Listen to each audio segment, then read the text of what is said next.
एक error normally हम लोग ने देखा है, कई बार आता है, आप लोगों को फेस करना पड़ता है कि आप लोग काम कर रहे होते हो और आप कल शाम तक आपने काम किया, और या कई बार आप दिन में ही काम कर रहे थे, एक बार आपका क्लाइंट बंद हुआ और दोबारा से आपने क्लाइंट खोला तो आपको लिख के आएगा your client has been is blocked for enrolment.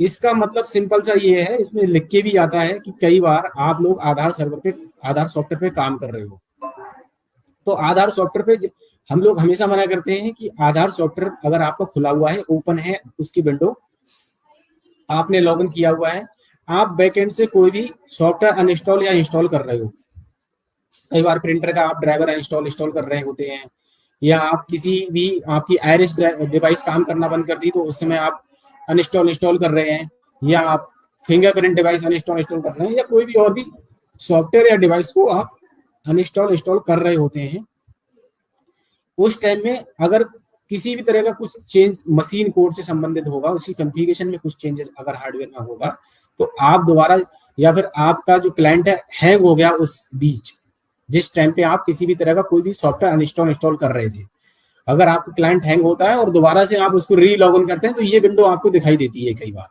Your client is blocked for enrolment. इसीलिए कभी भी आप कोई भी सॉफ्टवेयर इंस्टॉल करें या कोई भी हार्डवेयर आप अपने सिस्टम में प्रिंटर या कोई डिवाइस इंस्टॉल करें, तो प्लीज उस समय पे आप अपना जो सॉफ्टवेयर है आधार का, उसको क्लोज करने के बाद ही करें। सॉफ्टवेयर जब आपको ओपन है तो उस टाइम पे किसी भी तरह का कोई भी हार्डवेयर या सॉफ्टवेयर से संबंधित चेंजेस अपने आधार वाले लैपटॉप में ना करें, क्योंकि अगर कॉन्फ़िगरेशन में चेंजेस हो जाएगा तो आपका क्लाइंट ब्लॉक हो जाएगा और फिर आप काम नहीं कर पाओगे। इसका सॉल्यूशन आपको क्या करना है, सिंपल सा, आधार की जो सर्विसेज हैं, 4 सर्विसेज होती हैं, आधार ओटीए सर्विस है, आधार क्यूएसएसआई टीवी सर्विसेज है, आधार मल्टीपल सर्विसेज होती है, आधार बीडीएम से संबंधित जो सर्विसेज हैं, वो चारों सर्विसेज को आपको स्टॉप करके स्टार्ट करना है और अपना लैपटॉप शट डाउन करके दोबारा से ऑन करना है, रीस्टार्ट करना है। इस केस में पहला जो सजेशन है कि आप लैपटॉप को रीस्टार्ट करेंगे तो ये चल जाएगा। इन केस अगर फिर भी नहीं चलता है तो फिर इट मीन्स ये पॉसिबिलिटी है कि आपके सिस्टम की मैक आईडी चेंज हुई है। मैक आईडी का मतलब मशीन आईडी, कोई भी सिस्टम आप यूज कर रहे हो तो उसकी एक अपनी एक यूनिक एक मशीन आईडी होती है, जो कि आपका जो सीपीयू आप यूज कर रहे हो, मदरबोर्ड यूज करते हैं, उससे सीधे डायरेक्ट लिंक रहती है, उससे उसको कोरिलेट किया जाता है। अगर उसमें किसी भी तरह का मैक आईडी में कोई चेंजेस हो गए आपके, तो फिर आपका क्लाइंट जो है वो काम नहीं करेगा। आपको फिर हम लोगों से संपर्क करना होगा, हम आपको बताएंगे कि उस केस में क्या करना है। मशीन उस केस में दोबारा से आपको रजिस्टर करानी होगी अगर मैक आईडी आपकी नहीं रीस्टोर हो रही है। इस केस में आप ये भी कर सकते हो, आप अपने सिस्टम की जो प्रॉपर्टीज अपने विंडोज में सिक्योरिटी ऑप्शंस में जाके उसको रीस्टोर करेंगे, तो रीस्टोर करने पे आपकी मैक आईडी दोबारा से जो प्रॉपर्टीज आपके लास्ट कॉन्फ़िगरेशन थी उसको रीस्टोर कर लेता है सिस्टम, और उस पर वो रिटेन हो जाता है, फिर उसके बाद में आप काम कर पाते हैं। तो क्लाइंट ब्लॉक होने के रीजन मैंने आपको बताया कि क्या है। आप कई बार काम कर रहे होते हो, आपका सिस्टम एक साथ हैंग हो जाता है, हैंग होने पे आप कुछ भी करते हो, डायरेक्ट बंद कर देते हो लैपटॉप।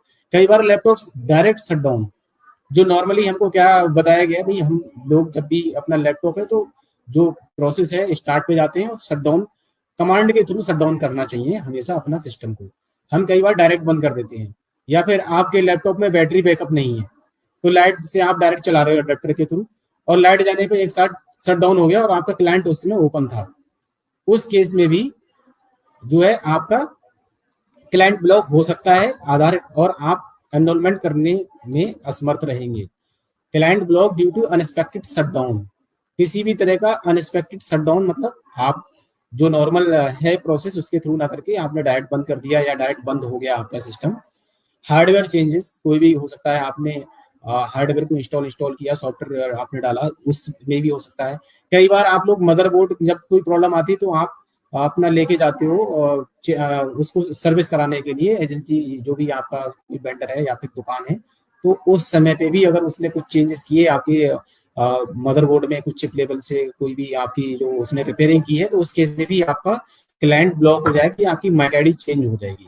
तो प्लीज आधार सॉफ्टवेयर, जैसे लैपटॉप में आप आधार सॉफ्टवेयर पे काम कर रहे हो तो उसको थोड़ा सा आप चूंकि इस ऐसे सॉफ्टवेयर पे काम कर रहे हैं जो कि बड़ा ही सेंसिटिव है, इसके अपने सिक्योरिटी फीचर्स हैं, तो अननेसेसरी इसके साथ में आपको कोई भी चेंजेस इस तरह से नहीं करने हैं। और आधार सॉफ्टवेयर जिस लैपटॉप पे काम कर रहे हो आप, उसमें आधार से संबंधित ही वर्क करें। अननेसेसरी जो कुछ एक ब्राउजर है या वेबसाइट्स हैं उनको विजिट ना करें, ठीक है, उनको ओपन ना करें अपने सिस्टम में।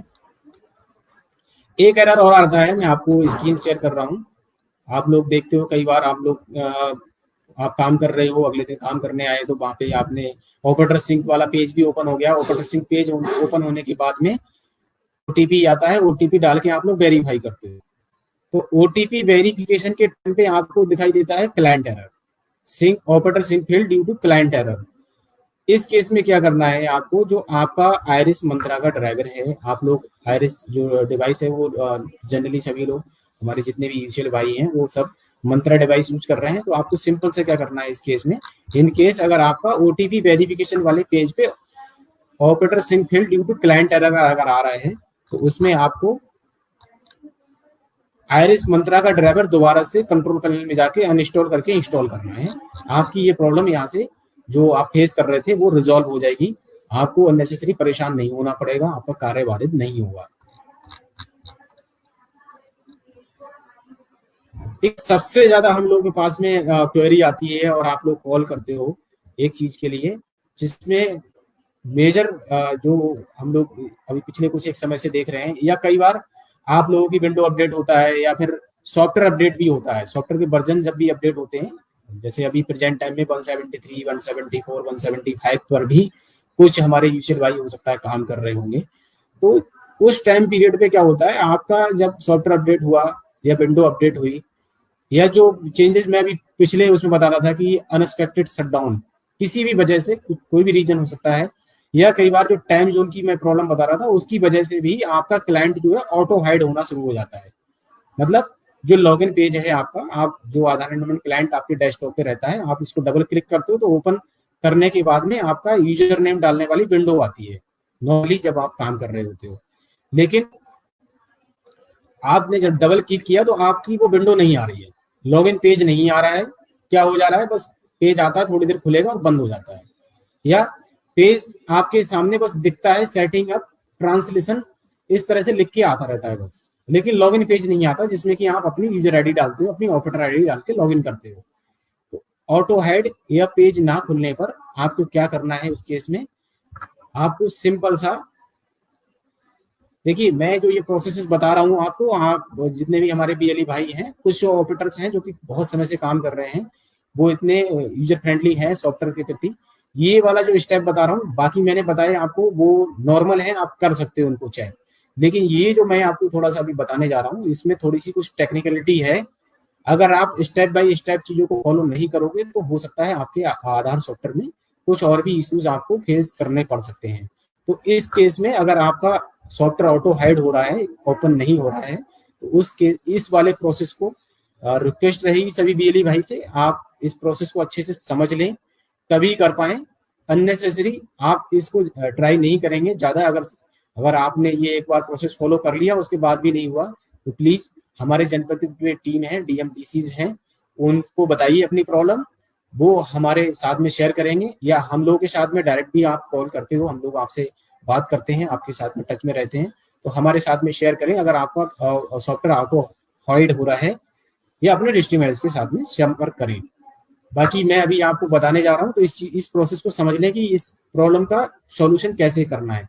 इसके लिए आपको आधार एनरोलमेंट क्लाइंट जो कि सी ड्राइव में आपके रहता है, उसमें आपको जाने से पहले सबसे पहले आपको सर्विस में जाना है। सर्विस में जाके, क्योंकि जो भी आधार पे काम कर रहे हैं हमारे बीएलई भाई सब अवेयर हैं कि सर्विस कहाँ से ओपन की जाती है। आप स्टार्ट पे जाते हो, वहां जाके सर्विस लिखते हो, सर्विस लिखने के बाद में आपको इस तरह से एक विंडो प्राप्त होती है जिसमें कि आपको आधार से संबंधित स्टार्टिंग में 4 सर्विसेज मिलती हैं, दिखाई देंगी आपको। आधार एनरोलमेंट क्लाइंट सर्विस, आधार मल्टीपल डिवाइस, आधार क्यूएसएसआई टीवी और आधार ओटीए सर्विस भी होती है। यहाँ पे जो स्कीम मैं दिखा रहा हूँ आधार ओटीए सर्विस नहीं दिख रही है, लेकिन आधार ओटीए सर्विस भी रहती है। यहाँ पे आपको सबसे जो अहम बात है इस केस में क्या करना है, आधार क्यूएसएसआई टीवी जो सर्विस है उसको स्टॉप करना है। नॉर्मली आपको स्टार्ट मिलेगी वो सर्विस, आपको यहाँ पे जाके स्टॉप करना है। स्टॉप करने के बाद में यहाँ पे स्टार्ट दिखने लगेगा आपको, यहाँ पे जो मैं बताने जा रहा हूँ यहाँ स्टार्ट दिखेगा, तो आपको स्टार्ट नहीं करना है, स्टॉप करना है। और स्टॉप करने के बाद आपको सी ड्राइव में जाना है। आधार एनरोलमेंट क्लाइंट में आपको डेटा नाम से फोल्डर मिलेगा। डेटा के अंदर आपको एलबीएस फोल्डर मिलेगा। ठीक है, एलबीएस फोल्डर के अंदर आपको क्या करना है, एलबीएस फोल्डर को वहीं पे कॉपी करके पेस्ट कमांड देनी है। जब आप कॉपी करके पेस्ट कमांड देते हो तो ये इस तरह से डेटा नाम से फोल्डर आपको मिलेगा। इसके अंदर आर्चिव ये सारी फाइल्स रहती हैं, इंपोर्ट फाइल रहती है, एलबीएस रहती है, पैकेट है, स्टेशन है, जो भी आप पैकेट्स क्रिएट करते हो वो पैकेट वाले जो फोल्डर आ रहा है उसके अंदर रहते हैं, सेव रहते हैं वो आपके क्लाइंट में। तो यहाँ पे आपको एलबीएस नाम से जो फोल्डर मिलेगा उस फोल्डर को कॉपी करके वहीं पेस्ट करना है। और पेस्ट करने के बाद में आपको एलबीएस डैश कॉपी नाम से एक फोल्डर नजर आएगा। और एलबीएस डैश कॉपी नाम से जो फोल्डर आएगा उसको सिंपल से आपको एलबीएस डैश ओल्ड नाम से रिनेम करना है। जैसे मैंने जो स्क्रीन आपको शो की है, यहाँ पे मैं इस चीज को कर चुका हूँ, इसलिए आपको एलबीएस डैश ओल्ड दिखाई दे रहा है।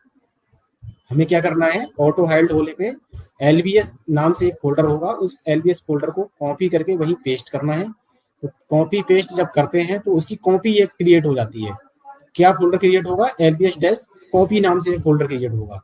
एलबीएस डैश कॉपी नाम के फोल्डर को आपको एलबीएस डैश ओल्ड नाम से सिंपल सा कॉपी को ओल्ड से रिप्लेस करना है। ठीक है, कॉपी को आपने ओल्ड से जब रिप्लेस करते हैं तो एलबीएस डैश ओल्ड नाम से एक फोल्डर आपको दिखाई देने लगेगा। अब जो एलबीएस नाम का फोल्डर जो आपका ओरिजिनल फोल्डर था एलबीएस, उस एलबीएस के अंदर आपको कुछ एक फाइल मिलेंगी। उस फाइल को आपको क्या करना है, सेलेक्ट ऑल करके डिलीट कर देना है। और फिर से आपको सर्विस में जाना है। सर्विस पे जाके आपको जो हमने स्टॉप की थी सर्विस क्यूएस आधार QSSIDB सर्विसेज, वो सर्विसेज को आपको स्टार्ट कर देना है। स्टार्ट करने के बाद में आप अपना डेस्कटॉप पे आ जाएंगे और डेस्कटॉप पे जाने के बाद आपको 2-3 बार राइट क्लिक करके अपना रिफ्रेश क्लिक करना है, जैसे कि नॉर्मली करते हैं, कोई भी आप चेंजेस करते हो तो डेस्कटॉप पे जाके रिफ्रेश कर लेंगे अपना विंडो को। जब आपकी रिफ्रेश हो जाएगी विंडो, उसके बाद आपको आधार एनरोलमेंट क्लाइंट पे डबल क्लिक करके ओपन करना है। आपका क्लाइंट ओपन होने लगेगा। अगर ऑटो हाइड की समस्या आती है तो इस केस में आपको ये प्रक्रिया फॉलो करनी है। इस प्रक्रिया में थोड़ी सी कुछ एक टेक्निकलिटी है, इस प्रोसेस को समझने में हो सकता है कुछ बीएलई भाई या कुछ ऑपरेटर्स को समस्या हो सकती है। जिनको मैंने ये प्रोसेस समझाया, समझ में आ गया है। इसका प्रोसेस मैनुअल आपको हमने शेयर किया था, हम शेयर कर देंगे दोबारा से कि किस तरह से करना है इसको। तो ये एक आम बात है, ये प्रॉब्लम बहुत आती है हम लोगों के पास में। प्रतिदिन आप समझने की कोशिश करिए, जितने भी हमारे आधार ऑपरेटर काम कर रहे हैं, 10 से 15 केसेस नॉर्मली इस तरह से हमारे पास आते हैं। और पता नहीं कितने हमारे ऑपरेटर भाई ऐसे हैं जिनको ये समस्या आती है, वो परेशान रहते होंगे, कई बार खुलता है नहीं खुलता है। तो इसलिए मैंने इस प्रोसेस को आपको बताया कि आपका अननेसेसरी काम बंद ना हो, आपको ज्यादा कहीं परेशान नहीं होना पड़ेगा, कहीं कॉल नहीं करनी है। आप कुछ एक बेसिक जानकारी, आप जिस सॉफ्टवेयर पे काम कर रहे हो, आप जिस प्लेटफॉर्म पे काम कर रहे हो, अगर आप उससे संबंधित बेसिक जानकारी रखेंगे तो आपको अननेसेसरी परेशान नहीं होना।